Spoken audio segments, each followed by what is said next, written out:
Welcome to Designing Hollywood Podcast. I'm your host, Phillip Boutte Jr. Designing Hollywood Podcast is dedicated to all things movies and the movie industry and its talented professionals. Our guest today is a concept artist that I have been fortunate enough to get to know since before the start of his career, and he has quickly become a great friend and colleague. He has worked on projects like Birds of Prey, HBO Max's Titans, C for Apple TV, Superman and Lois, and has done 2 tours with John Legend and 1 tour with Lionel Richie. He is a consummate professional that never stops learning and is infatuated with those little details that end up making a huge deal if they're gotten wrong. Without further ado, it is my pleasure to introduce the wonderful Greg Hopwood to the Designing Hollywood podcast show. Hi, everyone. Hi, Greg. Thank you for joining me.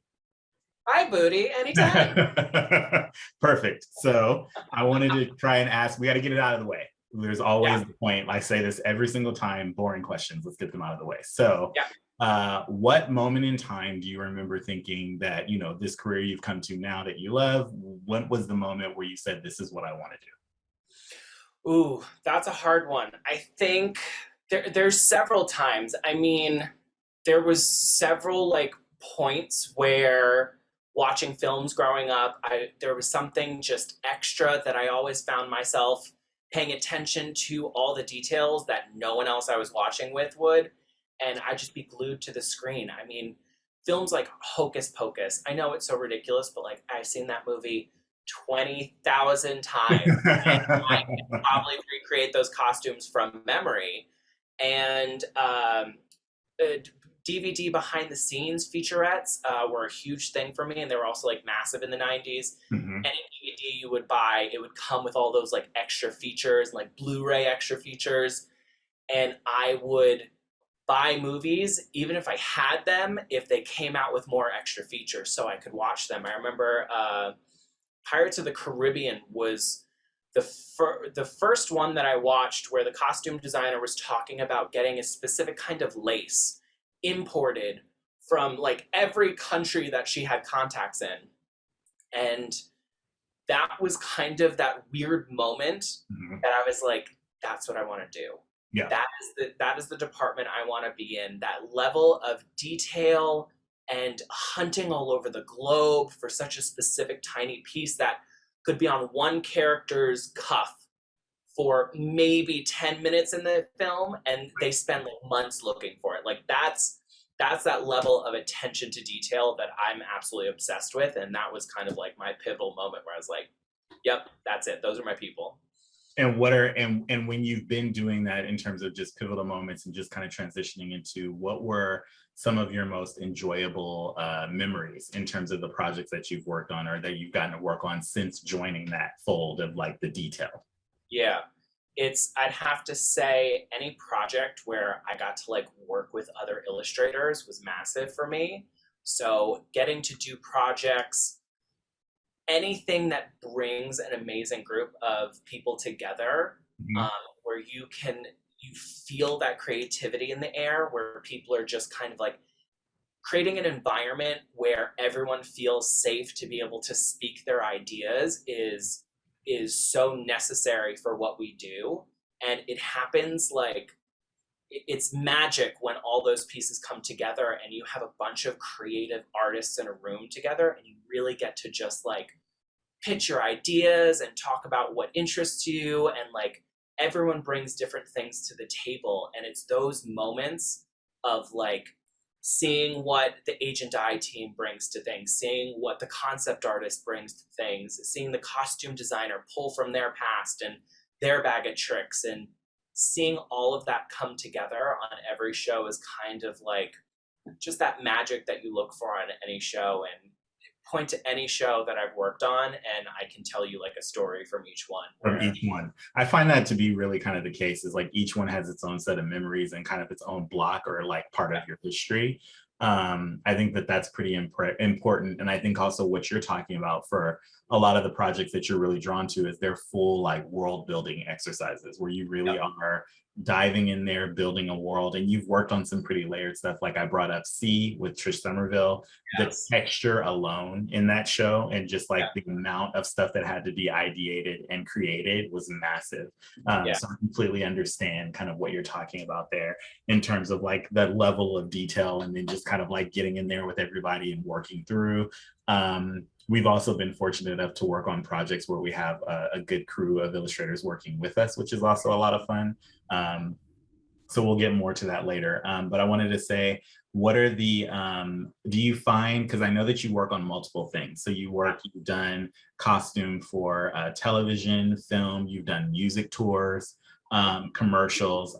What do you find is the differences between those platforms? Like similarities, differences, like how would you define that in terms of just being a concept artist and trying to figure it out? Yeah.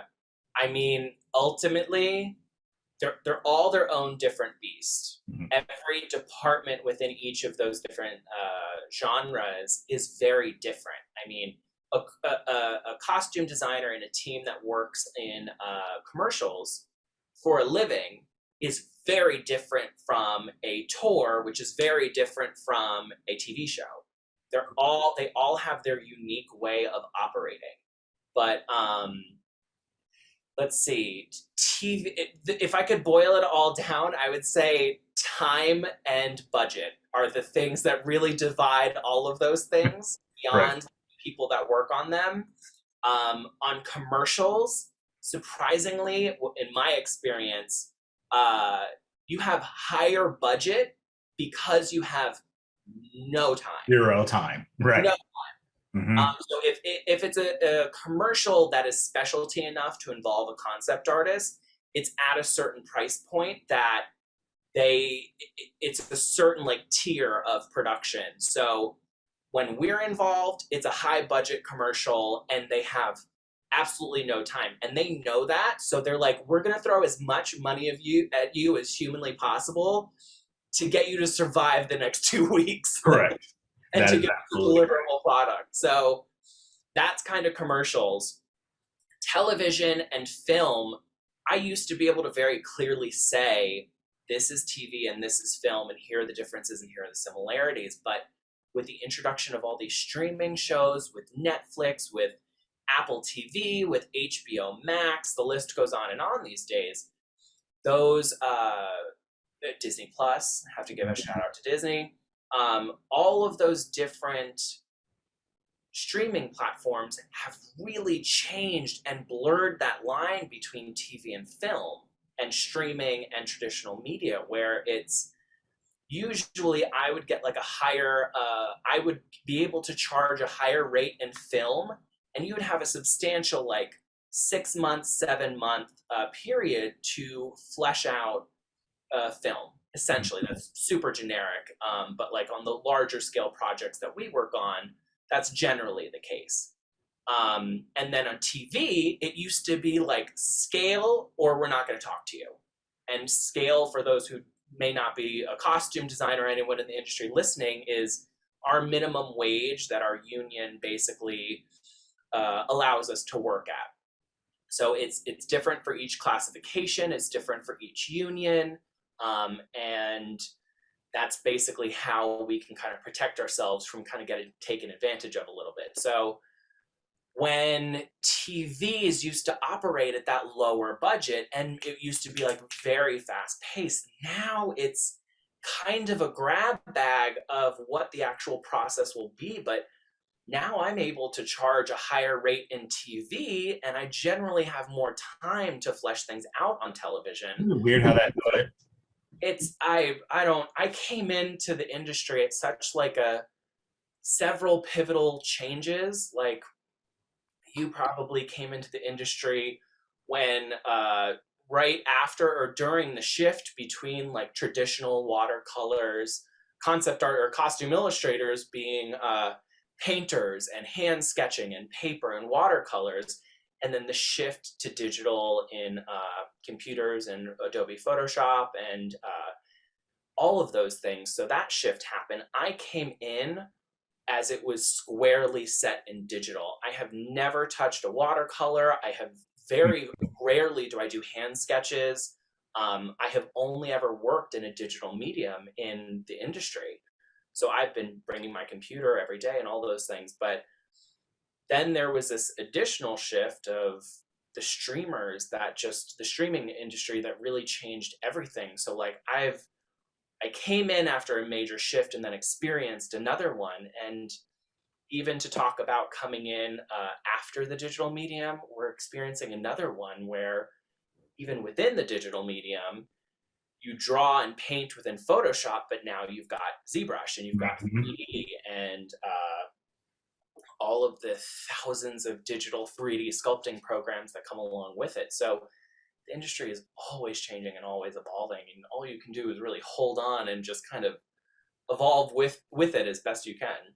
It's been a massive shift, and I think that even in terms of like just shy of some of the other illustrators that were there even before me, I see the parallel in terms of like when I got in. It was pretty much, I think if I'm correct, it was me and another illustrator, Christian Cordella. Me and Christian were the first illustrators within the union to use the computer. Yeah. So I think that it was like a very much so like a pointed, like we can scan our drawings that are drawn on paper and we're scanning them into the computer, and then we're digitally painting them, and we're taking scans of fabric and putting those into our drawing. So that was like, 2008. Yeah. And then from there, you move into this place where it slowly became, okay, now people are drawing directly in the computer. So then it turned into me using my tablet and drawing directly into the computer and then doing the same process I was doing before. And then it rapidly switched to now everyone's using photos. So it was like, especially for concept art, there was a big definitive line between kind of a traditional costume illustrator and then it turned into more like concept art, just in general. Like it became, the industry standard became concept art, and that's kind of what we were doing. And we'll talk about that just throughout this in terms of like what the differences between those are. But industry standard became concept art, and so it switched to now you have to put photos in your work. So now it's like I'm kind of painting and we're photo bashing and we're putting photos in our work. And then again, like it feels like I've always made the joke in my career, it feels like as soon as I get good at something, they switch to something else. So, you know what I mean? So it's like it went from, okay, I think I finally am getting down these proportions and I can draw on paper and I can put the stuff in. And they're like, no, we don't do that anymore. Now we're drawing directly in the computer and we're using, we're painting directly in it. So it's like, okay, so now I can do that. And they're like, no. Now we're adding photographs. And like you said, now it's like, I was like, oh, I think I got this now. And they're like, no. Now we're doing ZBrush. And I feel like as soon as I master ZBrush, they're like, no. Now we're doing 4D, we're doing Oculus, we're doing like, I'm like, oh my God. That's the goopery of it all, is that literally I came in and everyone, there was like a group of people that were angry about things being digital, and costume designers and other costume illustrators. Then there was a group of people embracing it. Mm-hmm. And then me learning that digital, it's all I've ever known. Like I've always drawn digitally. I mean, I have a traditional background. I did watercolors, gouaches, but professionally, I've only ever done digital. Then to experience the shift to 3D, which was hard enough to figure out and have to like take courses, online ZBrush courses and in-person classes and tutorials and YouTube and everything. Just to get my hands on 3D and to start being able to work it into my pipeline. And then hearing about productions bringing their 3D work into virtual reality, into VR. Right. So producers and directors can be in different countries or different states or different areas and all put on their glasses and look at a 3D character in real time, in real size, while they're walking around it in VR. In real scale. Blew my mind. And the fact that they're taking it even farther and building full environments and putting like, that I'm so glad I jumped on the 3D train, because it's our industry is rocketing forward in terms of evolving, and it's scary to see either concept artists or costume designers or anyone else, even within just our bubble, let alone all the other departments, it's scary to see people fighting that change, because it's, if I had come in at watercolors and refused to adapt to 2D, I would have never even had a career in this industry. And it's only because I continually evolve that I'm able to keep up with the constant change. So it's, if anyone's listening, it's like, you gotta get on board with moving forward with the evolution of this industry. It's terrifying, but it's, We have a lot of students.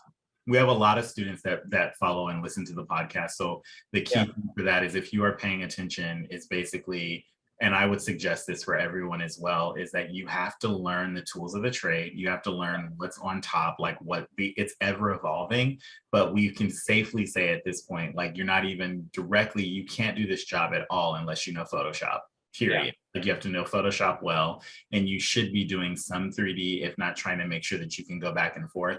My thought process is that a good concept artist, especially in costume, can do all of it, meaning you can switch back and forth, you can switch your style, you can go from doing something that looks like a Japanese woodblock print, and then you can go into something that's fully 3D and can be turned around. I think it's a matter of the production. It's based on production need, and also kind of what's going to sell the design, because ultimately that's what we are, is we sell the design. Like, that's just kind of like what our job is. And so you have to be able to get that, you have to be able to get that process across by any means necessary and by any process necessary. And ultimately, that's kind of where we are. So if you're listening, what Greg is basically saying is like, you have to be adaptable. And I think that that's something that has served, I know, me my entire career. And I think that he was very smart to just continuing to like push forward. And now he's teaching me 3D. Like, he's actually like, I'm the old guy that's like, wait, no, another thing, no. So it definitely is, you know. It's terrifying. I mean, I knew like, I climbed that mental mountain of being like, all right, I'm going to learn 3D. Yeah. And no one told me, everyone said it was hard to learn ZBrush, like, kind of on your own. So, but no one told me the Pandora's box level of programs that come popping out of the woodwork once you're in 3D, because all of a sudden you're like, all right, I like the lighting in this program, but I like the rendering of this program. So I like Keyshot for the materials. I like ZBrush for the quick and ease, but I like Substance Painter for the textures and the UI and being able to paint things. Like, all of a sudden you're working on 1,000 different programs and kind of learning a little bit of each of them. So it really, like, programs to retopologize your models and render in this way. It really is. That was the one thing no one told me, is when you get into 3D and 3D sculpting, it's incredibly useful and powerful tool, but B, it is massive. It is really like, there's full gateway drug into everything. Yes, really is. It really is. So in talking about that challenge, or just in terms of challenge, is like, what are some of the challenges that you face designing, like, in terms of like, what are some things that you face and you had to overcome them, and what are you still facing, you know? I would say, kind of, we touched on it a little bit, like, with the costume illustrator versus the concept artist. The industry, like we've said, has changed so drastically. Even in in my tenure in my career, it is constantly evolving. And with that, the rest of, I'm going to just keep it within costumes, because the second I get into other departments, that's a whole other thing. But within costumes has changed so drastically in the years that I've been in the industry.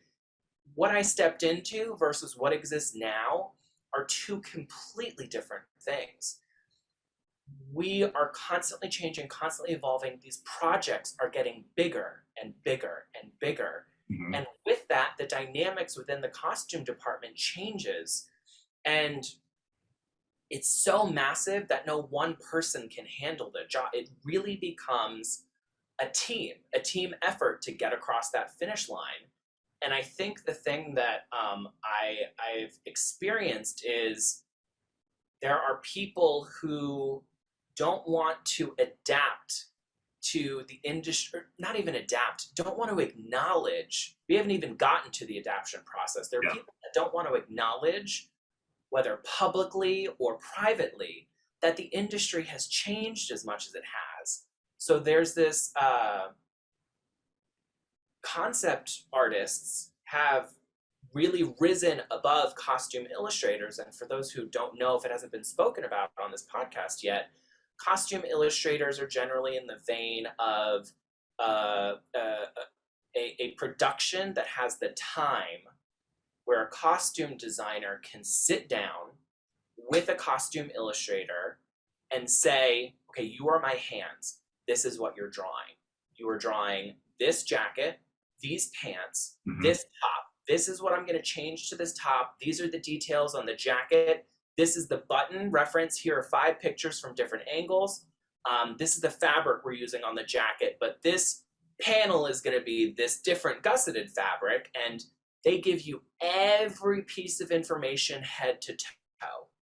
It is fully laid out for you. It's almost like, for anybody who worked in the fashion industry, in the manufacturing fashion industry, retail or otherwise, you have to hand in like technical illustrations of every detail fully mapped out on a piece of paper to make it foolproof, where anyone that gets handed that packet can manufacture it no problem. All the information is there. A costume illustrator essentially is handed that information from a costume designer and told to draw it. And there's no thought process. Well, there's not an involved creative design process on the hands of the costume illustrator. Now, again, this is just how I perceive these things. This isn't necessarily fact of the entire industry, but it's my experience with it. There are several jobs where I am a costume illustrator, and I've done a bunch of them where I'm not using creative design energy. I'm not conceptualizing anything. I am drawing exactly what the designer has asked me to do. I'm not putting buttons anywhere they haven't told me to. I'm not doing color palettes they haven't asked me or given me swatches for. That's kind of how I see a costume illustrator. A concept artist is more of a collaborative process with the designer. Correct. And it is on these mega projects, the costume designer is pulled into thousands of budget meetings, talking with production meetings, talking with producers, directors, crunching the numbers of a budget with the supervisor, running the department, dealing with fittings, being a therapist to the entire department, being a mediator between conflicts. It's massive. So unfortunately, the change that has happened is costume designers are, depending on the production, are pulled away from that design process and leaving that vacuum of space where concept artists have been pulled into. So we're helping and collaborating with costume designers to help bridge those gaps of, okay, you know you want a jacket, you know you want a pant, let me give you some options of what I think a few great jackets would be for that character, considering the weather, considering what I read in the script, and participating in the design process as opposed to just being a hand. So with those differences, the industry has really shifted into a majority concept artists. That's why we've kind of grown as a classification and grown in numbers. The pushback and the difficulties that we experience are publicly acknowledging that participation in the design process is something that costume designers as well as productions really struggle with, because traditionally the public only knows a costume designer. That's it.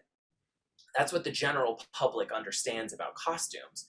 Anyone who looks any further into it, they know that it's a department of dozens and dozens of people that all lay hands on that costume and all contribute during that design process, from anything from the initial conceptualization to fabric dyed swatches from the dye shop to shoe samplings of the shoes that they can buy in the proper numbers from the costumers, to the manufacturers saying, okay, I can build that, I can't build that unless we get these materials. That process is really involved, and it takes all these people to push it across the finish line. But with that change, it's really causing that difficulty of acknowledging that someone else is taking part in that core design process that wasn't in there before. So costume illustrators have always been around, but concept artists are really participating in the design process, and it's not publicly acknowledged. And that's kind of been the issue that I've come across, because I never experienced when it was only costume illustrators. So I have these costume designers who have had long tenured careers, longer than I have ever had. Mm-hmm. And they're like, no, this is the box that you fit in. And it's like, well, it's things have changed. It's the industry, things are constantly evolving. So it's that fear of the evolution that the industry has taken, and this new position that we've kind of found ourselves in this industry, where it's no one really knows what to make of it, and it's kind of been this dirty little secret for this weird transition period. But I mean, we're doing podcasts, I'm starting a YouTube channel. Concept artists, is thanks to Marvel specifically, and Disney, the Marvel Viz Dev team really kind of led the way for the public faces of concept artists. Yeah. Everyone in this community knows about Andy Park, Ryan Meinerding, everyone at the Viz Dev team. Mm-hmm. And concept artists are starting to become public figures, just like costume designers are. So there's some weird transition periods going on right now, but I do want to kind of add into one of the key things when you're talking about the transition.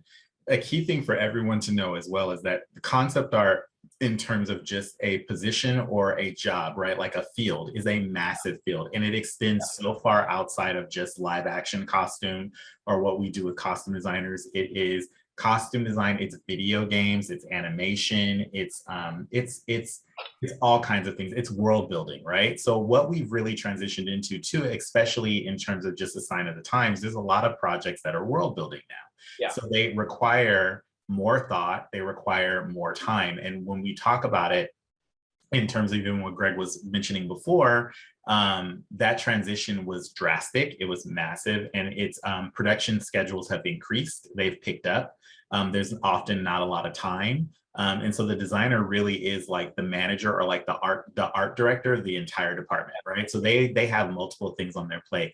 I'll tell a little story because it's a fun one, which was I got a chance to work with costume designer Penny Rose, and I had always wanted to work for her. I was super excited, but very nervous because she has this like storied career and she's amazing, right? So I was really nervous because I also know she's old school in the sense of like, she very much so is by the book, and she also has a certain set of rules, and like kind of like I wanted to impress her, but I also wanted to come in and make sure that I was following and kind of fitting into her pipeline. Yeah. And she sat down, she's very thoughtful. She's also very detail oriented. And so she kind of wanted to know. So she sat me down and we talked for a little bit, and she was just like talking about concept art, and she was kind of trying to wrap her head around it and understand it. Now, Penny does this full thing where, I mean, like she's like a costume designer's costume designer, right? So she's like fabric swatches, she makes little maquettes of her designs. Like she's just very layered and very thought, and very much so like kind of like calling out with like, costume design happens on the form. Like the whole point is to get that thing on the form and make it as best as you can, right? So the sketching process for them is like a blip. It's like, we do this, but ultimately my main goal is this, right? And she sat me down and she talked to me, and she said, she's basically asking me to just talk about like what I do and kind of what the process was, and the fact that the studio now even didn't want to see things that were kind of gestural, but more so like, what is this? Like, you have to use concept art. So we talked about it, and then she thought about it for a second, and she has this sly look that she gives, and she kind of understood it. And she's like, so you mean to tell me that I can go to my meeting and I can go out and touch fabric, which she loves to do. She's like, I can go shopping all day and actually look for the fabrics and stuff like that. And I can give you a general like parameter, like do these things and you'll give me like 10 of these. And I was, yeah. And she was like, brilliant. And she left. And it was Great, she bye. understood it, she got it. And also, too, I think in terms of even just to her credit, she's such a powerful designer that she understood, like she recognized in that moment that it was helpful and that it was something that ultimately what I've said to just narrow it down and to make it as simple as everybody can see, they are two separate jobs. My job or like our job as a concept artist is to sell, right? To sell the ideas of the designer, but also we are designers ourselves. We are designing, but for you. So it's like that's the easiest way to say it. Both are designing. Obviously, it's a collaborative effort, but my job or our job. I'm so used to not talking to other customers. Our job is to design for you. So it's like basically, it's like we will be supportive, we will help you. You give us a broad list of parameters, we will stay within them. But ultimately, that is our job in a nutshell, and they really don't compare. And I often make the joke, the same thing me and you talk about all the times, like I really don't want to wake up at 2 in the morning and have some nightmare about who's going to get the buttons or who's going to get the feathers. Like that's not my job. My job is to make, I literally like, I don't want to worry about that. I don't want to worry about an actor changing their minute at the last minute and being like, I wear this today on set and you don't have another costume. That's their job, not our job. I have immense respect for Penny doing that because it's that reaction is not what necessarily happens. And that's kind of the difficulties that you were asking me about. And it's, people have different reactions to that description. She's so smart. That was her first reaction. She sat, she asked the question, she let me talk, she processed, and she moved on. Like I was so impressed by that. I was like, I love you and I will work for you whenever you want. People are always just like, when I describe what I do and I describe like that difficulty of that back and forth of like, what is your job title? And like, but isn't that a costume designer? It's like, no, it's, people are always like, just then be a costume designer. I was like, I can't do that job. I'm not a costume designer in that literally sense. two separate jobs. They run an entire department. Mm-hmm. I am not. Can I curse on this at all? Yeah. Well, no. I just thought about it. You can't. I'm not that person. And I know what you were going to say, but yes. Yeah, seeing what costume, like Laura Jean Shannon, who's someone I've worked with a lot recently. LJ, the amount of things that she does on a daily basis is astronomical. Mm-hmm. I've seen what budget crunching does to a costume designer and a supervisor and their key, like seeing that process, just budgeting alone and doing a budget is all consuming. It's draining. It is a negotiation. It is hardcore math. It is making decisions of employing people or having to let people go. It is time management. And that is 1/10 of their massive responsibilities. Correct. And that alone makes me run screaming from that job because it's something I can't do. And anytime someone says like, just become a costume designer, it's like, I can't do that. I cannot do that. I can collaborate in the design process and give you 100 options for different jackets and help you create a superhero and design several different silhouettes and pull from different, like that I can do. I can sell an image to a studio, which more studios are now requiring high-level concept art. That I can do. I know how to sell an image. I know how to consider the construction and the manufacturing. I know that this will be a sculpted element, that'll be soft goods, that'll be a shoe that we purchase. This can be high density screen printed, that can be sublimation printing. Like I know those things and that's within my wheelhouse, but to be a full-blown designer, my God, they move heaven and earth on a daily basis that I would never be able to handle that. it's a constant, and ultimately I think I might have been Anne Foley. I can't remember who I was talking to, as one of my design And friends, right? So hi Anne. It might have been I, her. But at some point I think she told me that she had had a dream where she was stuck in customs trying to get a dress through customs or something, and that's when I knew. I was like, nope. It's like, if I'm going to have a dream, I'm not wasting it on being worried that some dress is gonna not get caught in customs. I was like, that's not me.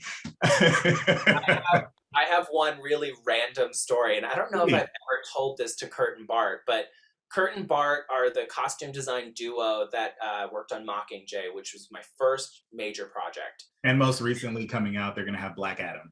Yes, Shout absolutely. out to Kurt and Bart, love them. Hi guys. So I was I started as I was a PA on that project, a production assistant, and I shipped all of the boxes with my name on the boxes. And we had to ship things in and out of China. And remember, this is the Hunger Games.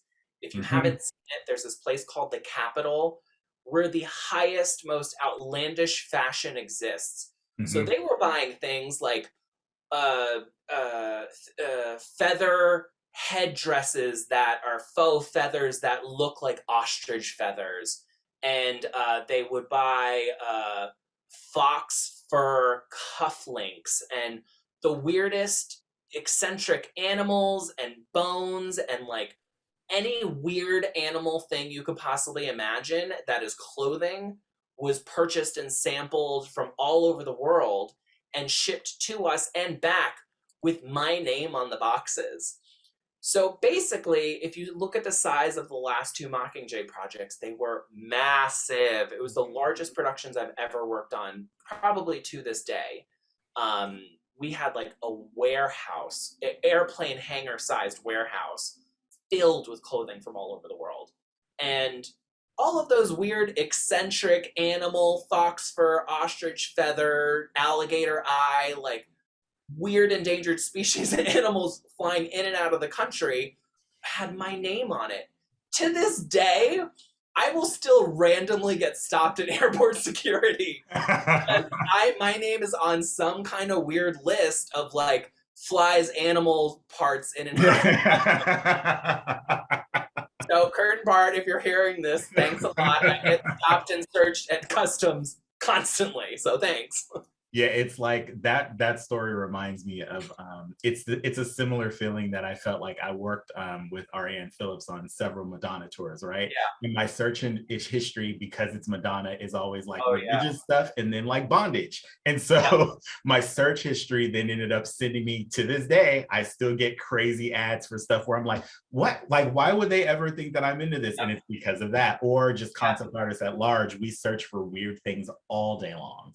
Especially if you're doing like creature designs, or if you're doing like witches and you're like, oh, let me search for scarification or skin grafting. And then they're like, oh, you're into that, huh? Like, so definitely a costume leaves a lasting effect on our lives, including being on the custom weird list, the exotic animals weird list. I was just looking up bondage posture collars, like its own little art form of just like keeping the head stationary and all these beautiful like leather works, and it's definitely a part of that scene. I have been getting the weirdest ads on Facebook for like, join this bondage club in your area, and I'm like, no, you're getting this wrong. Thank you. It was for work. Thanks. Good, thanks. No thanks. Like leather play. I'm like, no, thank you, Facebook. I'm good. Okay. Let's move. I want to move to a different one so we can have time to talk about this stuff. But first, I will say training is super important. So I wanted to say, and just in terms of your training, how can we talk to the next generation of concept artists and prepare them for a career specifically in our industry? Ooh, that's hard. That's something I feel like has been a calling since coming into this industry, because like you see all these concept artists that are coming in who have no idea what this job is. And also, I will point out for costume designers as well, and that's not their fault, it's the education system that educates concept artists and costume designers is definitely have been outpaced by the industry itself. So like specialty costumes are just kind of making their way into the education process, and concept art specifically is just starting to become a part of the education system as well, but not nearly at the level it needs to be, because our industry is filled with craftsmen, craftswomen, craftspeople, and we are a dying breed of like milliners and manufacturers and tailors and agers and dyers, costume supervisors. We need costume supervisors. Yes, we do.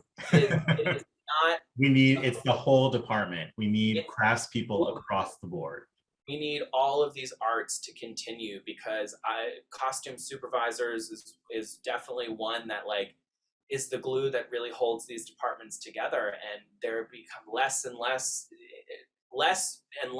coming into the industry. But that education process, it's become a little bit of a vocation for me to try and offer my services or my guidance to any new illustrators coming into the industry, and also to speak to as many students as I possibly can. I just spoke at I think it was the Laguna College of Art and Designs, and spoke to a bunch of students there and just tried to like explain to them what this job really entails, because it's not being taught the way that I would ever think it should be, because it requires a certain level, and there's a lot of people who come in having a basic understanding, and they're being thrown onto one of these massive mega productions and burning alive because it's so not remotely what they were trained for. And Right.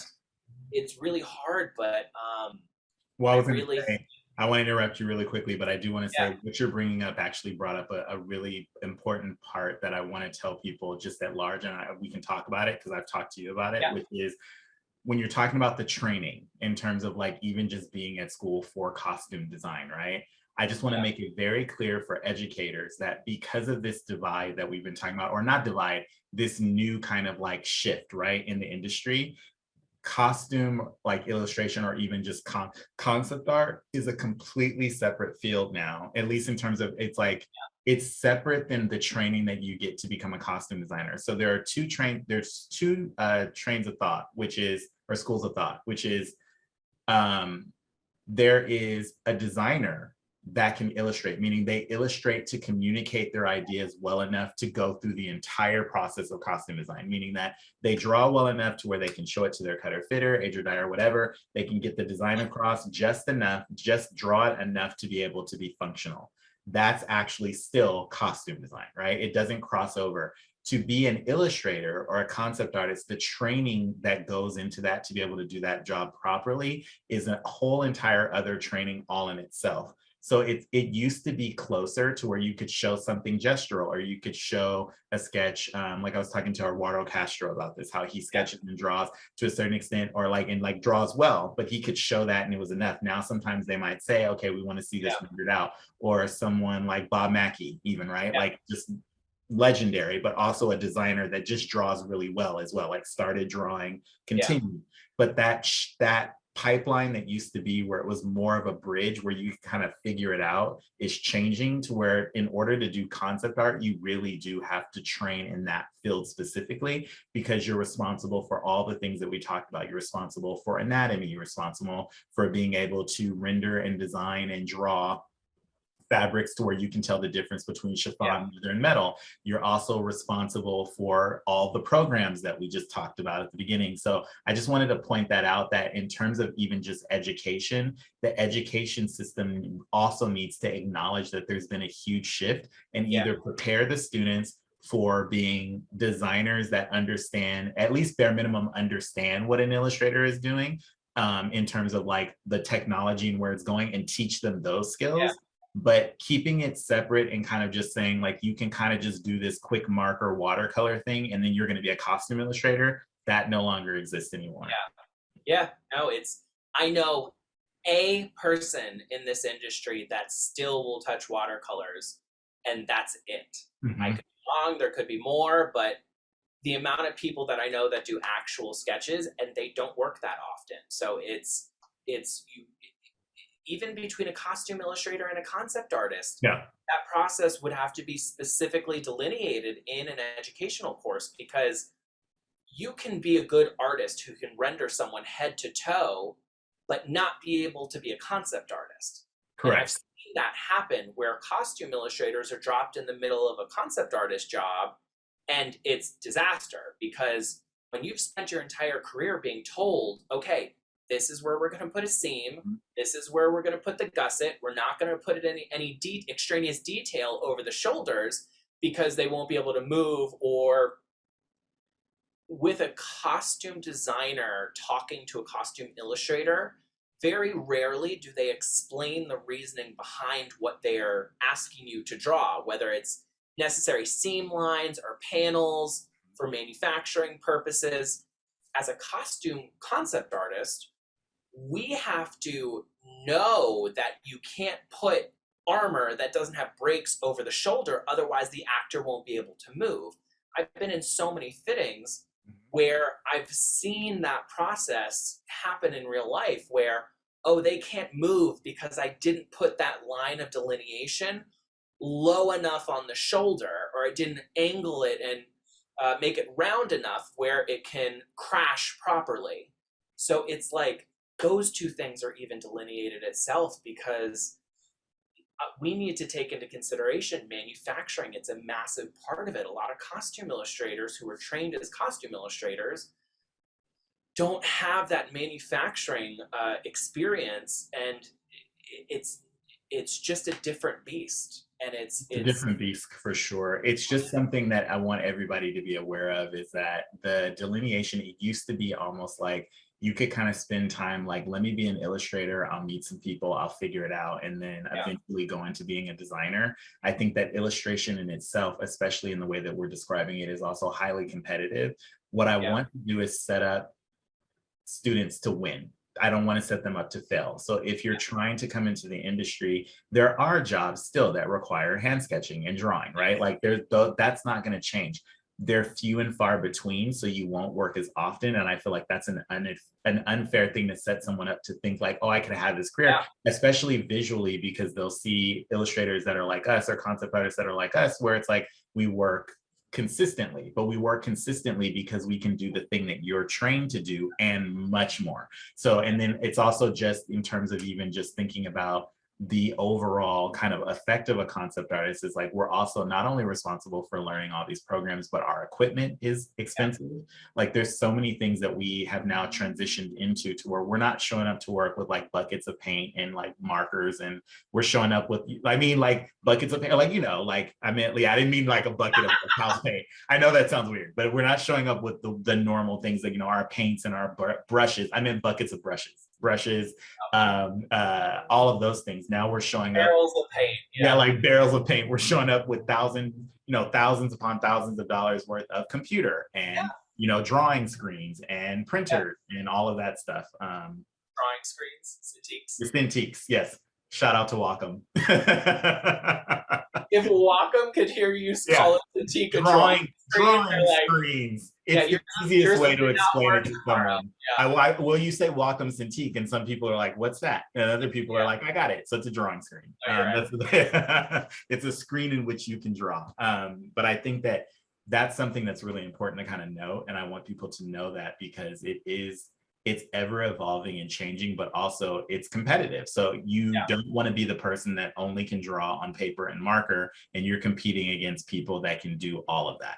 Like that's the key thing. So you also have to set yourself into a realistic pipeline. It's like, did you just spend the last 4 years of your educational study learning to be an actual illustrator, or did you learn to draw to design for a finished product? Those are two separate things. And it's also within that like what could change about that is the education industry within costume specifics need to start coming towards the industry and seeing what it really is like these days. Simultaneously, we need more costume designers who experience these projects. And I know Anne Foley and all these designers are doing like Comic-Con panels or speaking on podcasts, but it's like, we need more people who experience these projects, because the Ruth Carters, the Anne Foleys, the Trish Somervilles, the Ariane Phillips, I know a lot of them do, but it's like,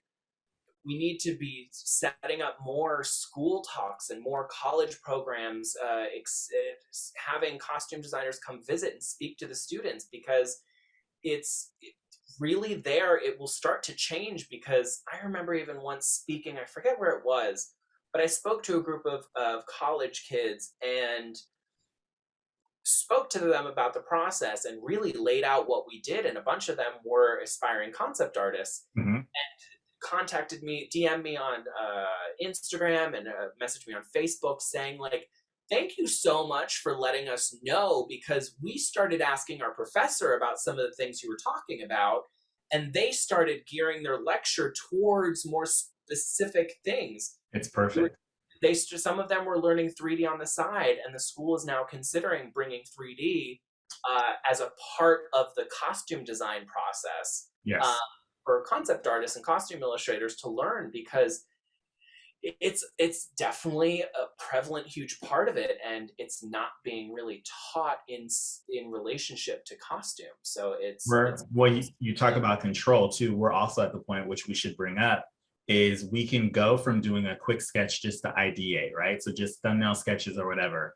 But we're also at the point where we have scans of the actual actor's body, where we're responsible for working directly on top of that and getting those proportions correct, or making sure that when that thing is grown, digitally grown out, that it fits. So it's like, we definitely are kind of within there. There's a lot of control, but there's also a lot of pressure, and there's a lot that goes into that also to learn it, but to get it correct. So we're no longer at the point where it's kind of like, oh, that's kind of the person. It's like, no, I'm working on something for Will Smith, and there's Will Smith's body. Like, it's right there. It's like the proportions are there, and then you're kind of going and changing and moving things around. So that's become a big part of our pipeline too, is just being more technical and way more specific. But even is right there. Dr. Time, I worked on Doom Patrol, and shout out to Brandon Perea, who played Dr. Time. For those of you who don't know who the character Dr. Time is, he is on Doom Patrol Season 2, I believe, and he's this... I mean, the character aside, he skates. He's on skates, and he has a clock for a head. You can see it a little bit there, but you can check out my Instagram, at Greg Hops, if you want to see the artwork. But I had a digital scan of Brendan's head, and Brandon, sorry, and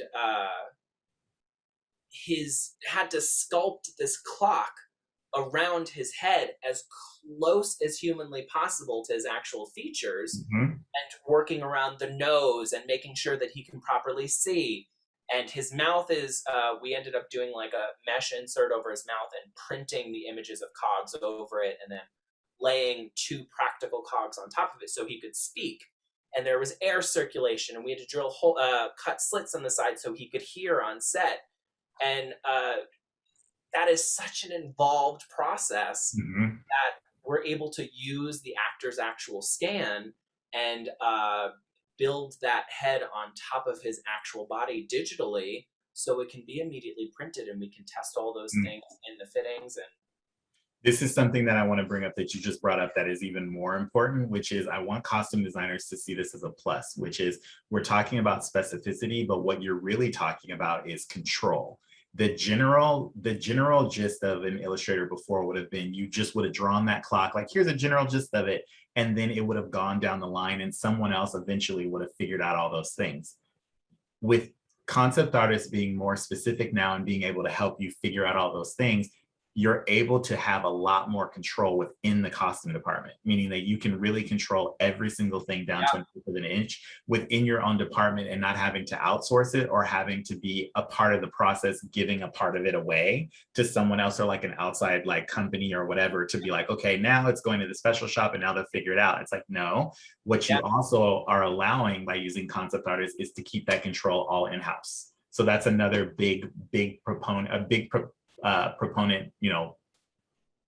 item for a concept art within the department. Especially the more specific we get, the more control the costume department has, which I think has been a big help, especially on the big specialty projects, where it's like you're trying to control and keep things in-house, make sure that you've got them, make sure that you're being specific enough to then give it to a vendor to build and to make. It's just gotten very specific. With Brandon and Dr. Time, that could have very easily gone to props or got sent to a specialty house, Right. and they figured it out.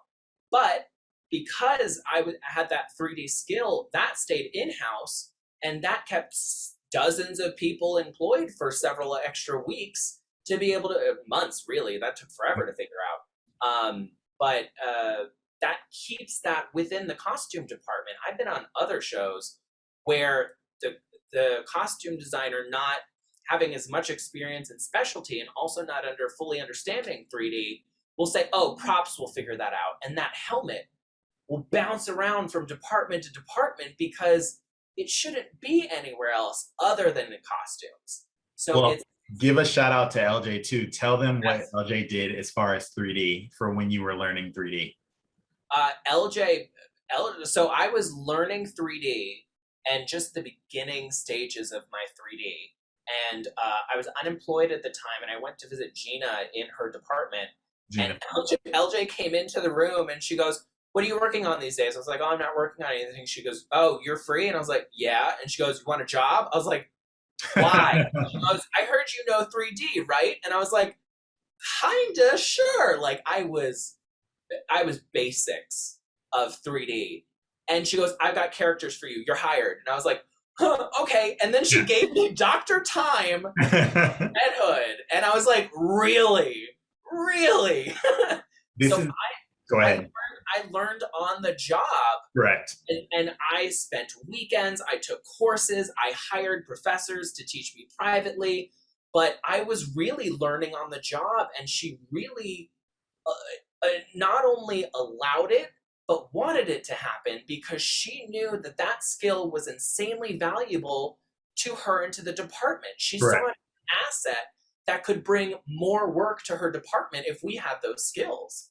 So that was like, there's very few people who would have that kind of forward thinking to be like, this could bring us more work and bring my department more security.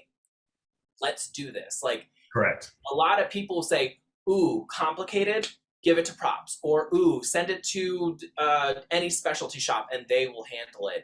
Or even look at it as a downside of like, you learning to do this is not going to be fast enough for us to do it. So just Photoshop it really quickly and then we'll figure it out later. She actually, I want you guys all listening to understand that like that's a boss. That's someone that's actually thinking about the entire picture. What LJ did was she recognized that it was a skill set that was going to be beneficial to not only Greg, but the entire department. And she gave him the time to really process that and figure it out. And it paid off substantially for everyone. And I think that that was a great leadership move. So we just want to really call that out and say that that was awesome. Yeah, because the reality of the situation is it saves money too. Correct. You can hire a specialty costume house that will figure out all of those things for you. They will say, okay, we're going to get the scan of the actor. We are going to sculpt it. We are going to do prototypes. And that will cost an insane amount of money. And it still costs an insane amount of money, but a lot less when it's done in-house. I'm able to sculpt it on the actor's scan and then work with the specialty house in fittings, which puts the power within the costume department to be able to stay in control of that situation, because there are also some shops that you can hand projects over to, say a motorcycle helmet that has to be specialty built for whatever. And they will kind of do it and figure it out. And then all of the extra money that has to go into those different processes within that specialty house, that bleeds your budget dry for something that can be figured out within costume. So the more you enable concept artists to kind of handle those things, the more power you can keep within the costume department, because then we're in fittings with the costume designer being like, well, we know this can be manufactured this way. We sculpted it this way. And if that's what the designer wants it to look like, she doesn't have to have that argument with the specialty house who wants to do it a different way. Mm-hmm. If it's a practical issue, that's another conversation. But if it's a design choice, if it's fully in the hands of the specialty shop, they do have a little bit of an argument to say, this is how we want to do it, because you handed that control over to them. But if it's coming from the concept art that you've sculpted and you're handing those 3D assets over to the specialty house, they're just manufacturing that piece for you to your specifications. So I really give LJ a lot of credit for seeing the value in her concept artist knowing 3D and keeping that work in-house. Like Dr. Time took so much time to figure out and just go through that process. Yeah. But it stayed in-house, and it was really wonderful. And I learned so much from that, and it was just a really amazing experience. I'm glad. And I think that that's one of those things too that we should, I'm remiss to say, and I talk about it often, how much I learned from every designer on every show that I get to work on. And I've been really grateful. I think that a part of my career, a big part of my career, has been being able to work with some of the designers I work with multiple times, right? But also then working with a multitude of designers where I'm able to take bits and pieces from each person's process and kind of add them to my own. And then also just being able to grow and learn in collaboration. So I think that that's been a key point. I want to talk about your career a little bit more. So let's dive a bit more, which is you got a chance to work on X-Men Apocalypse. Kind of tell me how that came about. That was like my first California production.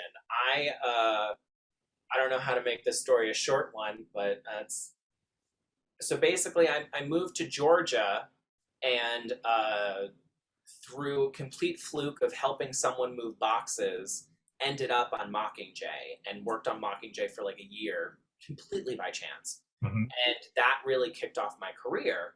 I worked with Louise Mingenbach in Georgia as a PA, and then drove my friend's car across country just to get her out to California. And then I was meant to fly back, and basically checked in with Louise because I knew she was working, and just went to go visit the crew that I'd worked with in Georgia and say hi. Long story short, ended up full-time working on X-Men Apocalypse while straddling an apartment in Georgia, joined the union in Georgia, and then working in California and having an apartment in California. It was really insane. But working on X-Men Apocalypse was one of my first California Hollywood mega productions, and it was such. I can't explain how much fondness I have for that hot tin trailer on the Western parking lot, but I got to work in a trailer with Alan Villanueva and with Keith Christensen, and you popped in one or two times because you had worked in there, and then you were on to another project. But see the fondness I have for those memories, because it was seeing Keith work and seeing Alan work and seeing how different they were, but the different skills that they each brought to the table, seeing Alan starting the learning his 3D process and seeing that he was trying to change and to evolve and constantly learning. And I learned so much on that project. That was such like a pivotal moment in my career that really changed the trajectory, because I was a Georgian at that point. I was supposed to be living in Georgia, and by complete chance, like the amount of things that happened that kept me in California, I never went back to Georgia after that road trip. Yeah, it's pretty incredible. That was like insane. But like the place I was staying in had a pipe burst, and I don't know if Keith ever figured this out, but I literally slept in my car for 2 nights, homeless essentially, because I couldn't afford a hotel, because I was, again, straddling 2 states, an apartment on a PA salary. It was a mess. So Keith he was like, I have a studio in my backyard. I've got an air mattress. You're coming home with me. Like the little things that really, me and Keith bonded so much from that. And I really saw him as a person and a concept artist, and learned what it meant to be a concept artist and to have that drive and the creativity and the fellowship that comes with being a concept artist, seeing you pop in and out and saying hi to them and telling them the job you were on and all the craziness that was going on. Yeah, because we weren't on I was on before you, and then I Yeah. had moved to a different project, and then you were on too. So I remember that kind of that overlap. I will also say it's important to say that you were straddling the two apartments. You were a PA first. Luis saw your Yes. potential, and then that's how you ended up getting into the union, correct? So Yes. that job ended up being like, that's another one that I want to say too for anyone that's listening, is you can see Greg on a whim kind of came out here, wasn't even planning on doing that, but then was open to seeing that there was a big opportunity. You got massive costume designer Louise Mingenbach. She's seeing potential. She's saying, okay, I think you can do this job. Basically, then going from being a PA to directly then joining the Costume Designers Guild and then becoming an illustrator to be able to illustrate. I think that pipeline and just seeing how quickly something can change and the opportunity there, sleeping in your car, but knowing that it was something you wanted to do. I think that that's something that gets missed a lot of the times. Like, people really need to understand that this job in itself is a lot of passion, it's a lot of heart, and if you don't have that, you might not want to do it, because there are going to be times that suck. There might be times where when you first start out, you have to sleep in your car, or you're straddling between two states.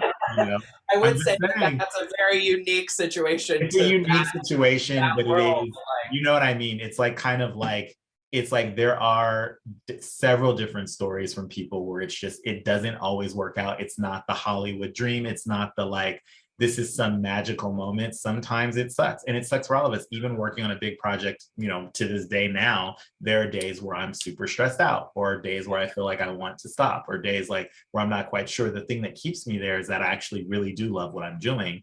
And I think that that's ultimately, when you have that vision, you need to follow it through. But also trusting in the fact that when people see your potential, which is something that I preach a lot, like hiring people for their potential, that's another thing that you kind of like, it's a gift. It's a gift to be like, okay, someone sees this, maybe I can see it too. And then ultimately knowing that you have to give it your all. And I remember on that show, you definitely gave it your all.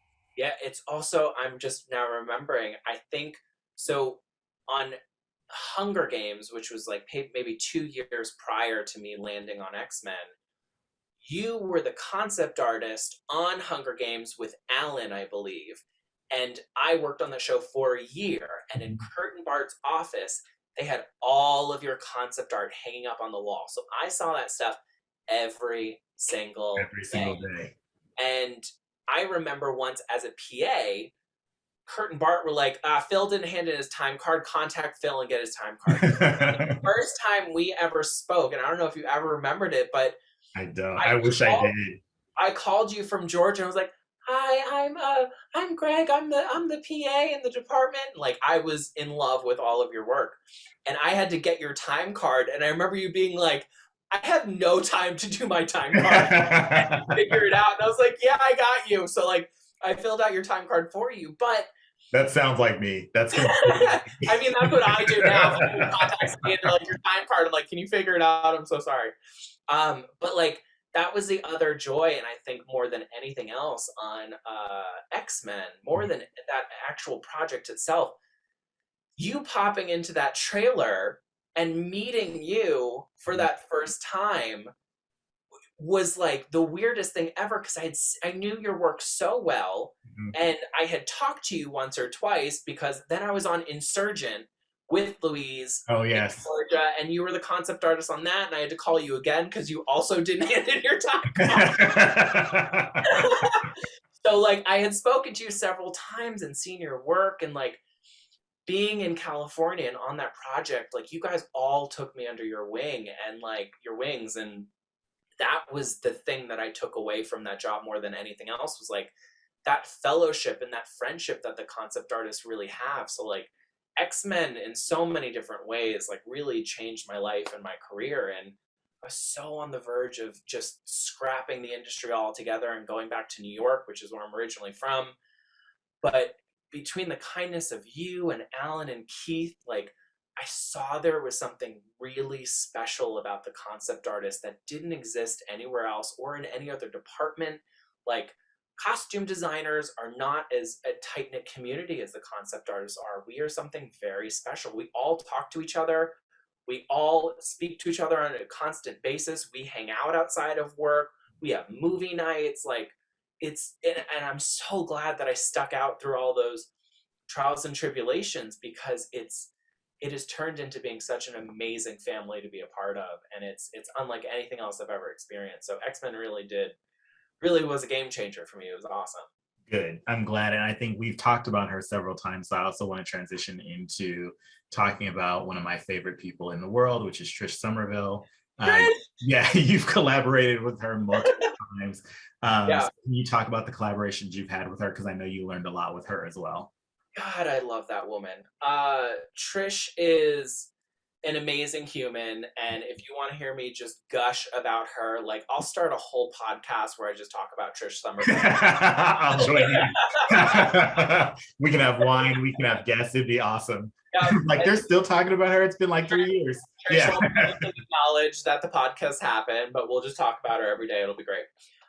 No, I'm trying to think of what my first project with Trish was.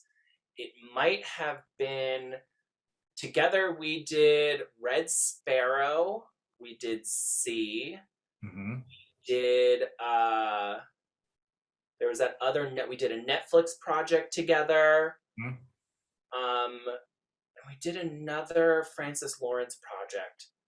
I used to judge people who didn't remember the projects they've worked on. Like I remember asking you a question once, and you're like, I don't know what that might have been the Leo DiCaprio project or this. It's like, how do you not know? And now that I've been on so many and they happen so fast, like I genuinely don't even remember. But I literally have to IMDb myself to figure out. It's the truth. I just forget. I just am like, and then I also forget what I can release. I'm like, oh yeah, I did do that. Awesome. Yeah. You know what happened to me recently, which was really bad? I saw a trailer for a movie and I was like, oh, that looks so familiar. I was like, that looks really good. Ooh, I'm gonna write that down, make sure that like I watch that movie. It looks really interesting. Then I found out I worked on it. I was like, oh, that's that. Oh, I did that suit. That was the cowboy suit I did. And I was like, wow. Right. I was like, great. Now you understand. Yeah. But for Trish, the show that I remember more than anything was Red Sparrow, and it was just that experience and seeing how Trish works. And Trish just has this like effortless style about her, and she's just got this kindness. Like she's just one of the kindest, most creative people I know, and one of the greatest joys. Like there's definitely a list I have of people who just like I feel better after the project. You know, most projects you leave and you feel like someone's taken an ice cream scoop out of your brain and you're like a little groggy and you're exhausted. Every time I finish a show with Trish, I feel like rejuvenated and like a better person, and I feel more creative and like just ready to go to the next project. But Red Sparrow was really, really wonderful and was one of several like Jennifer. I worked on a lot of Jennifer.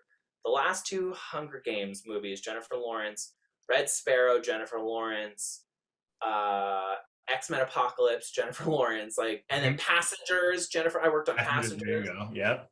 It's like 5 Jennifer Lawrence projects, but Red Sparrow was something special, and to this day, still some of my favorite illustrations I've ever. Actually, I think that's it. That's Dominika Igorova.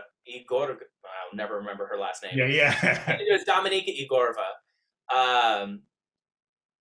Her seduction outfit at the hotel, and those illustrations. I think I've got the Bolshoi Ballet one up there too.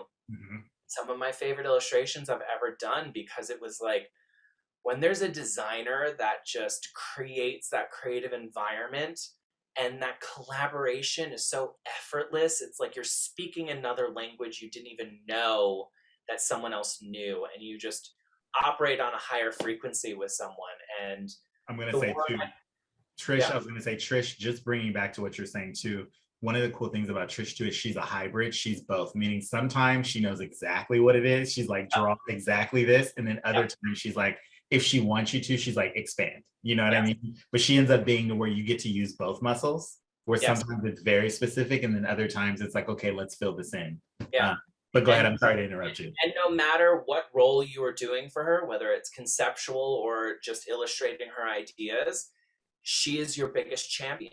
Like she wants you to succeed, and it's even more than I think she wants herself. Like she puts herself into her crew and just she understands if her crew isn't happy that she's not going to get the best work out of them. So she really takes the individual person into consideration, and that's something that not a lot of people do. And then she's just genuinely a kind person. But like working on these shows with her, it's all, anytime she's calls, like I don't think I've ever done this, but like I would for Trish. If Trish was like, "Can you leave whatever show you're on?" I'm like, "Yep, I already did. I just popped out of the building. I'm outside your house." Yes. But like it truly is. She is definitely one of those people I put in like the magical category of just like a joy to work with. The experience is always amazing. I've also been like on a rough project and it's still fun with her. So like I remember, like, take this for example. I think it was 20. I remember I turned 27 on my show. I was on C with her on the Apple TV Plus show C, and I told her, I was like in private because she knew my birthday was coming up. She knew I was in April, and I was like, I don't really like celebrating my birthday, like. Just between you and me, like, it's coming, but like, I just don't like celebrating. She was like, no, I got you. I understand. So I come into work on my birthday. There are streamers all over my office and these big vinyl balloons that said 72. And I was like, what? Wait a minute. Because they were rotating on a swivel chair, so the chair turned around. But I was crying, laughing when I walked into the office. I took so many pictures. I was like, 72, really? And she goes, "Here's spun around." I don't know. But like and I'll remember that forever. I was like, don't make a big deal out of it. Please don't tell anyone. And then she put giant balloons and streamers and. Nope, she's gonna make sure that your birthday got celebrated, whether you wanted to or not. Yep. And it's just, she's an amazing person. She is a powerhouse designer. She can style, she can do custom garments, anything. And when she's in a territory of something she doesn't understand, she asks for help. She's like, conceptually, where would you go with this? And what are your ideas? And she's like, damn, all right, let's do this. Like, I can't say enough good things. And the Trish Somerville Appreciation Podcast will be launching. Yeah. As you can tell, we all love her. And ultimately, too, if you want to get to know more about her, I did interview her on this podcast. So please go back and watch that episode because she's great. We do have to move away from Trish for a minute and talk about also too. I know it's hard. You have a long-standing relationship working with costume designer LJ Shannon. Yes. So shout out to LJ as well. I want to ask two parts of this question because I want to be able to get to it because we're getting towards the end, which is you've had a long-standing relationship with her. So talk about how you've been able to collaborate with her for such a long, steady amount of time. And then we're also going to talk about the fact that you did season 3 of The Boys, which is upcoming. And there's a character named Soldier Boy, which was a huge deal for multiple reasons. So just walk us through LJ and talk about that process, and then also talk to us about Soldier Boy and why that's important. Gotcha. At some point, I'm just going to ramble in for a couple hours. Just stop. Yeah. Right. So LJ, so generally what happens in the film industry is a project pops up, a costume designer goes onto the show, does the entire thing for the entire length of the project. It goes down, people take a break, they look for other work, they take another job. It's an up and down, up and down, up and down. You're constantly looking for work, you're hopping from project to project. Correct. LJ, over time, said, F that model, and built her own way of doing things. Basically, she assembled an amazingly creative team of a permanent costume department and assembled everyone in one place and then said, okay, I'm not going to take on a full show. I'm going to take on just the specialty costumes from that show, that show, that show, and that show. And by that model, she has a constant rotation of TV shows and characters that you're doing specialty costumes for. So she operated for about 6 years of that process and had an amazing crew. I jumped in and worked for about 2 years with them, coming up on 2 years, about thereabouts. And she does shows Black Lightning, Stargirl, The Boys spinoff. She did the Jumanji movie. She did Titans, if I didn't already say it. Like Superman and Lois. We did the Superman suit, and like dozens more. But those are like the core shows that kind of stay in rotation. And it's amazing because no one in Hollywood handles shows like that. Correct. And it is such a unique model, and it's really brilliant because it works really, really well. I had like I said earlier, I got sucked into that machine very quickly. The second she was like, I see that you can do this, you can do it well, and you're in the process of learning a whole other skill. Let's do this. And her model is, it is a collaboration. You are working with her to design those costumes, and it's an amazing experience because you get to follow it from those early thumbnail sketches to the final concept art that has like 3D elements in it, if it's not even fully 3D sculpted, to the manufacturing process of being involved in the fittings, seeing the entire costume be 3D printed from the things you sculpted, and then put on the actor that you sculpted on their body form, and seeing things fit perfectly. It's really nuts. Even from the like sculpts that I do, if they just hit print, they still fit pretty well. We have shout out to CCE, Creative Character Engineering, who then takes my sculpts and then re-topologizes and resculpts basically a duplicate, but just fitting the form better if I have not done it, because it's a process of learning. Seeing that stuff come to life in the fittings and being able to participate. And the thing that's so unique about LJ is there's no airs of, I am the only person involved in this process.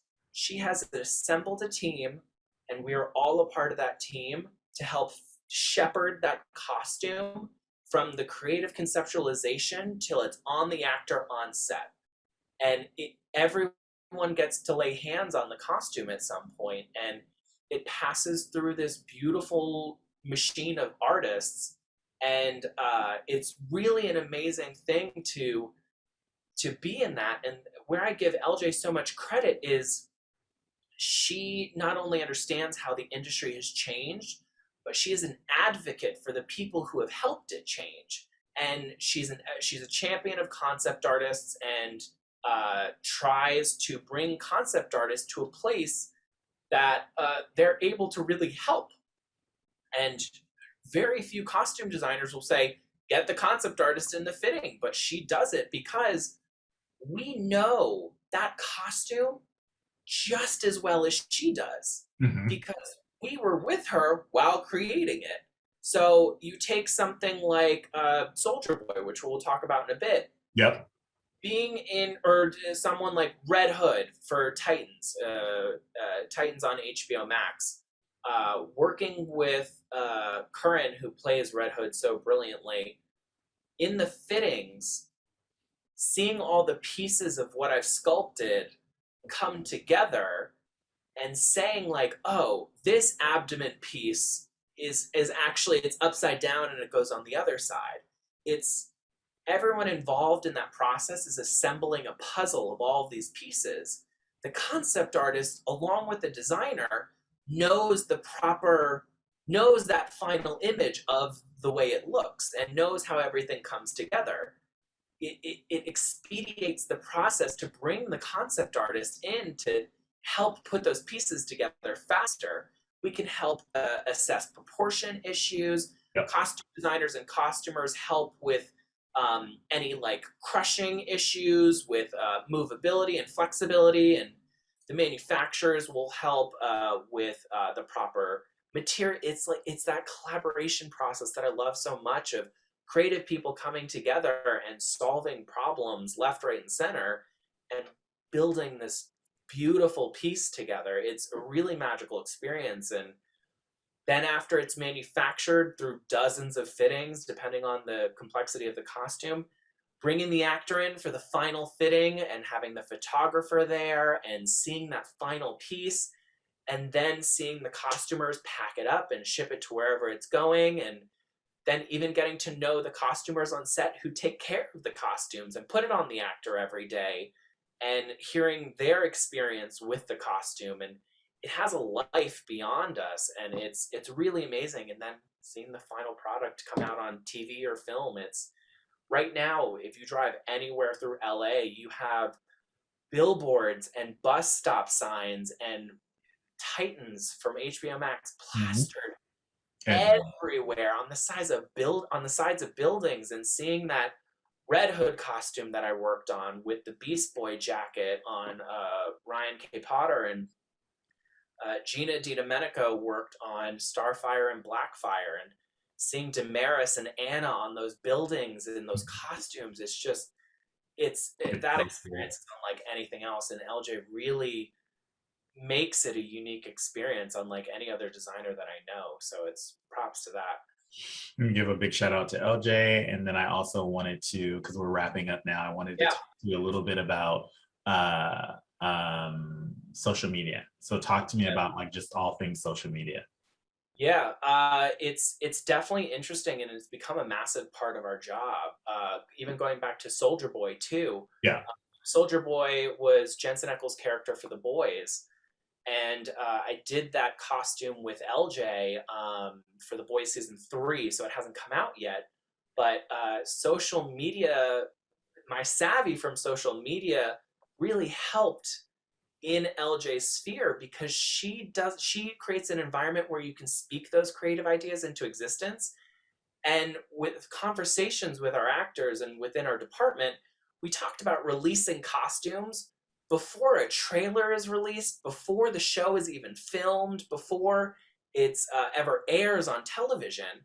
And those conversations then get brought to the studio. And because of that, we were able to do exclusive reveals of Red Hood, Starfire, Blackfire, and even Jensen Ackles' character, Soldier Boy, for The Boys season 3.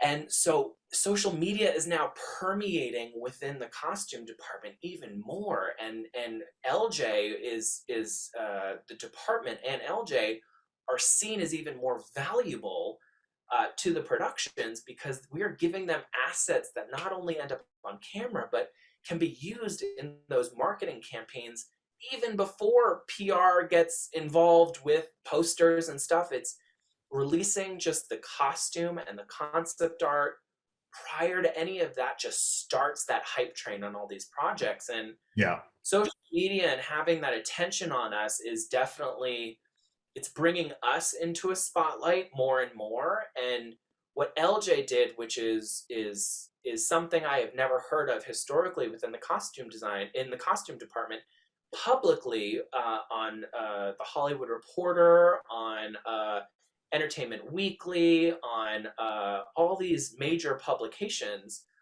gave me co-design credit on Soldier Boy. And seeing that on social media was seeing the words "costume design by Laura Jean Shannon and concept artist Greg Hopwood" was like, that I had an emotional week this out. That really floored me, because it really showed how much the industry is changing, but also shows like she puts her money where her mouth is. She advocated and spoke to the press about me in that way, to the point where it spread through all of these articles, and that is really amazing. But that presence in the public spotlight is definitely a double-edged sword. We're stepping into the public arena, which is amazing, because you can connect with so many fans. And I was literally that kid watching those DVD behind the scenes features, gushing over how they chose the button and the different fabrics and the lace and the research. And now I'm that person that people come to asking those questions, like, where did the boots come from? It's what was your idea behind this part of the jacket and this Red Hood helmet and all this stuff? And it's brilliant, but it's also like there's definitely a dual dynamic to it. You're opening yourself up publicly to a lot of things. Hate comments are a real thing. Death threats are a real thing. It's real. It can really get away from you really quickly, but it's curating your social media profile and your public presence is definitely a full-time job. It's you have to be careful, and I use that block button like it is my job, because a lot of people are like, I get these hate comments and I'm like, and are they still there? Did you block them? And they're like, no, that would be rude. And I'm like, there are billions of people in this world. I don't need all of them on my social media feed. If you're bringing hate and negativity onto my feed, I will block you. I also, being an out gay man, I get a lot of homophobia. Like you really are stepping into this world where it's also studios are expecting their actors, they're written to a lot of their contracts that they must have a social media presence. I guarantee it will only be a couple years until costume designers are required to have a social media presence. LJ, we had, like you said, with Penny Rose, when you talked about that process of costume illustration versus concept art, she was like, okay, understand it, take it in, let's act. She jumped into it. I love that. LJ did the same thing with social media. She was like, nope, no social media. And I was like, look, me and Gina talked to her, and our whole department had been trying to convince her. Mm-hmm. We explained what social media could do for her, for the department, and for these productions. And she, like Penny Rose, took it in, absorbed it, and was like, let's do this. Mm-hmm. To her credit, she built this awesome Instagram account, and it's taken a lot, but when we started doing those suit reveals, they had a place to base it out of. They had a social media account to tag and to also do exclusive reveals through. So it's also crazy. I've had the blessing of Warner Brothers and HBO, and released exclusive concept art and reveals through my own account. Yeah. And that's because LJ took that advice, built her own account, and advocates for us to be a part of that process. Like, ask any designer in any show if the studio is giving them blessings to do exclusive releases through their Instagram account and involving their concept artists. Like, LJ is so ahead of the game on that stuff. It's everyone should be taking notes on how she really works and how she advocates for her crew. It does nothing to slow her down. It's just bringing everyone up behind her, and it's a really wonderful experience. But yeah, block the haters, appreciate the love, appreciate the questions that people ask. If you have time, jump into your DMs of people who are asking you questions. Like, I try as much as I can to engage with everyone as possible, and just kind of build it, because it's a part of our jobs now. It really is. So also, you're just now, didn't you say you were starting a YouTube channel as well? Or you started a channel? So me and Gina DiDomenico, we got sent this box from Sideshow Collectibles. Yeah. And we decided to do an unboxing video just for the fun of it. And it was a ridiculously fun experience. And we posted it on our Instagrams, and then just randomly, I was like, you know what? I'm going to put this on my YouTube, because I had like a YouTube account and technical channel, because I used to post like my old animation stuff from college and the occasional like reel that I did, like a sizzle reel, and decided to post it, put it on, didn't think anything of it. That puppy's got over 6,000 views now, and I'm blown away by it. So I am officially launching a YouTube channel, and who knows, maybe I do 3 episodes and it stops there and I never do it again, but maybe it becomes something one day. But essentially, it's look for Greg What's the address? Tell us the address. It's just Greg Hopwood on YouTube. You can look it up. I'll link it on my Instagram page so you can check it out. But I'm going to be doing a lot of just conversations with artists. I'm going to be doing a lot of toy unboxing with artists of the merchandise for the concept art that they did for the film. So like getting Keith Christensen begrudgingly I was about to say, you sure? well, the one person I decide, it's the least social media person on this. Taking someone like Jared Morantz, who has done things like Darkseid for Justice League or anything Thanos for Marvel, and bringing him here into my studio and unboxing Thanos merchandise with him and getting his take on it and seeing what they did well and seeing what they didn't do well, stuff like that. And I want to kind of go job by job and review like my experience on Hunger Games and talk about how my first illustration was with Finnick Odair. And I want it to be educational about how to get into the industry, and also maybe do drawing tutorials about, I'll say, I'm going to take Harley Quinn and I'm going to do a new outfit for this adventure that I've made up in my head, but essentially take people through step by step. So there's a bunch of different drawing tutorials, merchandise unboxing, introducing you to artists you've never met before. And there's a lot of it's a fun sandbox that I really think I can play in and bring it to the world and see what everyone has to say about it. Just have fun. Then everybody make sure you go check out his YouTube channel and follow him on social media. We're closing out a little bit, so I wanted to ask you specifically, just with like really quickly, pandemic. Yeah. So how do you like the pandemic, and then also to the camaraderie and support of the concept artists?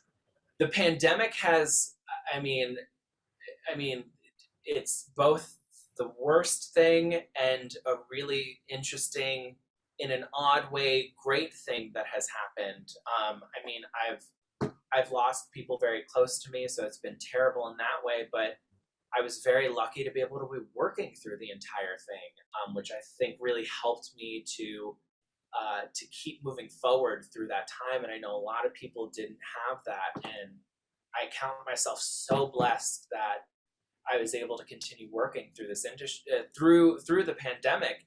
And it was a really creative time for me, where I was able to have we were only down for a couple months before Warner Brothers got us back to work. I mean, we were working on Stargirl, Black Lightning, and Titans, and The Boys, and all these things. Well, Boys is Sony and Amazon, but I mean, huge shout out to Warner Brothers for getting us back to work, and also getting us back to work safely. Correct.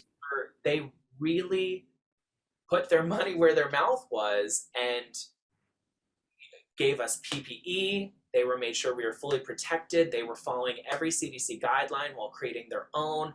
We were really kind of a guinea pig for how we were getting back to work, but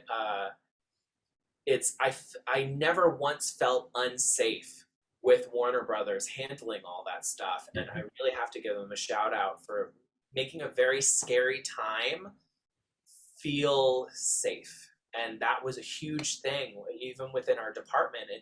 We had actor fittings, and we were building full costumes during the pandemic, and it's a lot of close proximity, and a lot of people didn't know what was going on, but we were there and we were doing it safely. And I don't think we had any breakouts, no cases. We were very well protected because of them, and it was really amazing. But the other thing during the pandemic and working from home is the concept artists were all kind of immediately sent to work from home, unless you have to go in for a fitting or anything. But we really bonded over the pandemic more than anything, because we were all at home, sitting on Zooms, working together, and we really took the family bond of concept artists to the next level.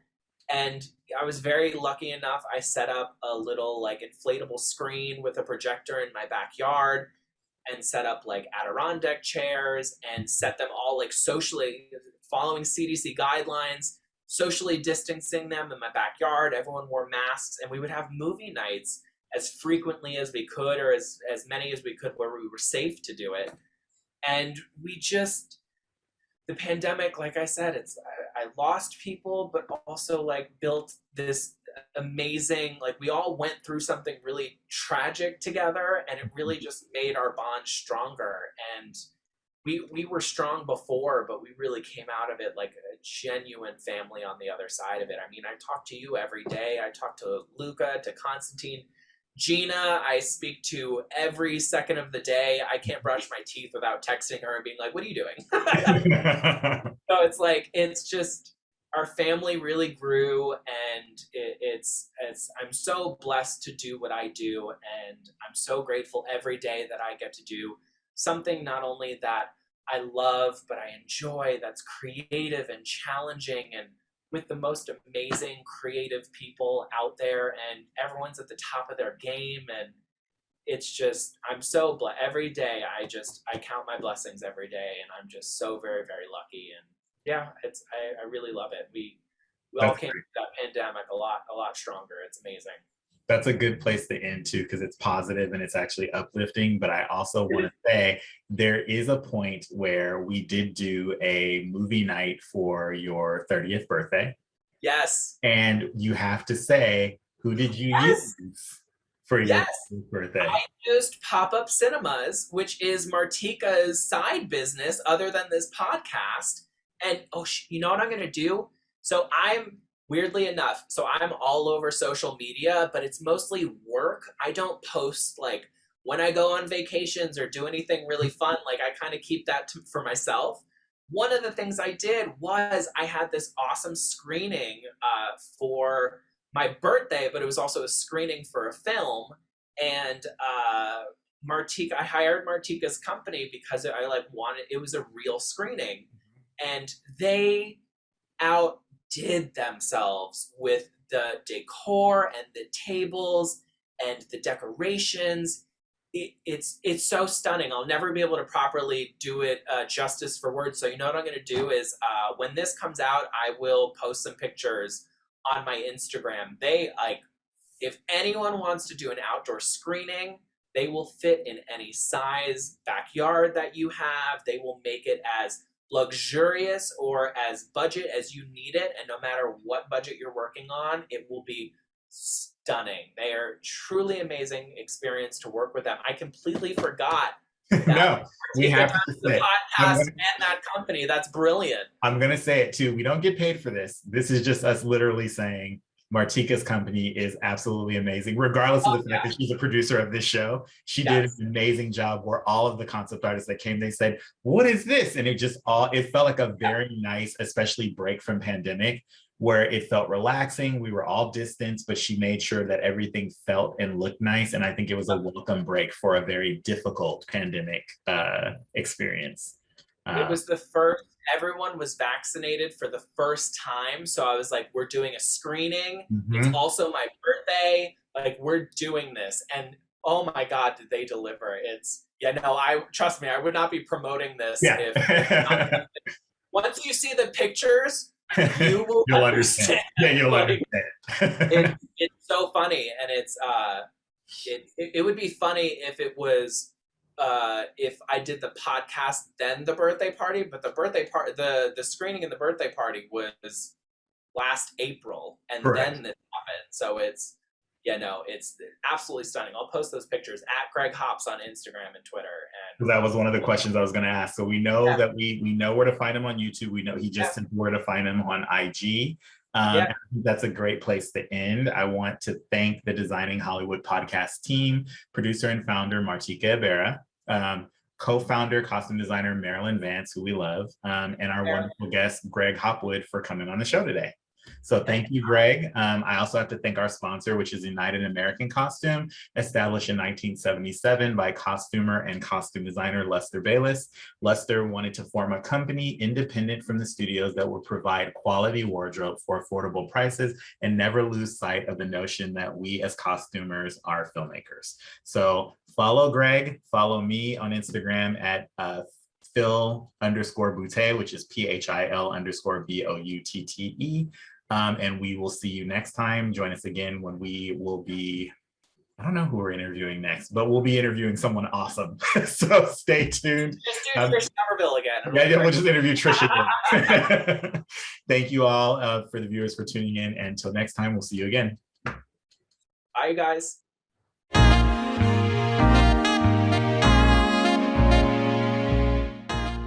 Thank you to our sponsor, United American Costume Company. Since 1977, United American Costume Corporation has been providing period wardrobes to hundreds of motion picture and television projects. Movie and television industry professionals have been using United American Costumes wardrobes spanning the 1700s to the 1970s for award-winning productions since Luster Bayless started his costuming business. Follow and subscribe to Designing Hollywood on all podcast platforms, including YouTube, now available on Siri and Alexa voice search.